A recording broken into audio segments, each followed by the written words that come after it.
বলুন তো কে না সুন্দরী হতে চায়? আমিও সুন্দরী হতে চাই। জানেন তো, এই সুন্দরী হতে গেলে কারো সাহায্য লাগে। জানেন কে আমার জন্য? ডিয়ার নন্দিনী। কি নন্দিনী চেনেন আপনারা? তাহলে আমার মুখে একটু ছোট্ট কথা শুনুন। ডিয়ার নন্দিনী, তুমি আমাকে সাজিয়ে দিয়েছিলে, দিয়ে আমায় আনন্দ দিয়েছিলে যখন আমি অফিস থেকে ক্লান্ত হয়ে চাপে পড়ে গেছিলাম বিয়ে বাড়িতে সাজবো কিভাবে। শুধু তাই নয়, আমার এই যে অল্প চুল সেটাকে কি করে স্টাইল করা যায় সেই স্বপ্নটা আমার ছিল। সেটা তোমার ওপর ভরসা করে ছেড়ে দিয়েছিলাম। তুমি সেটাকে স্মুথনিং, হাইলাইট সমস্ত কিছু করে আমার চুলটাকে সুন্দর করে তুলেছো। Thank you Nandini. শুধু যে বাইরের সাজটা সেটাও নয়, আমি একটা ঘটনা বলি। সেটা হলো, আমি অনেক দিন ওর পার্লারের সাথে যুক্ত। তো আমার যখন একটা বিয়েবাড়ি উপলক্ষে অনেক রাত হয়েছিল এখানে মেহেন্দি করাতে, তা বেশ অনেক রাতই হয়েছিল। তখন আমার মেয়ে অনেক ছোট আমার কোলে।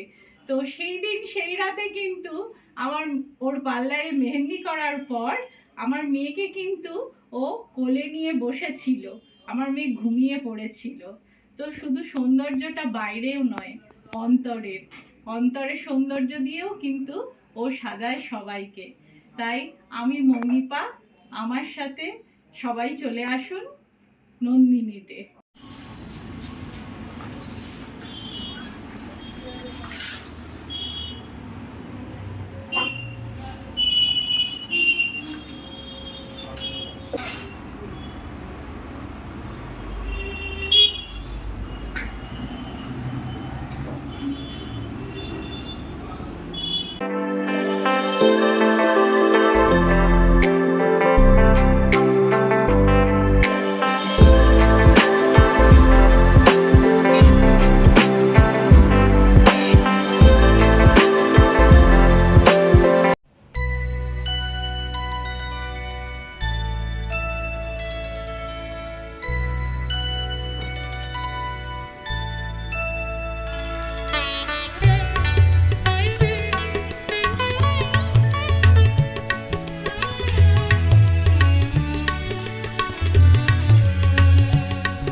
এসো নিপবনে ছায়াবীথি তলে, এসো করো স্নান নবধারা জলে, এসো নিপবনে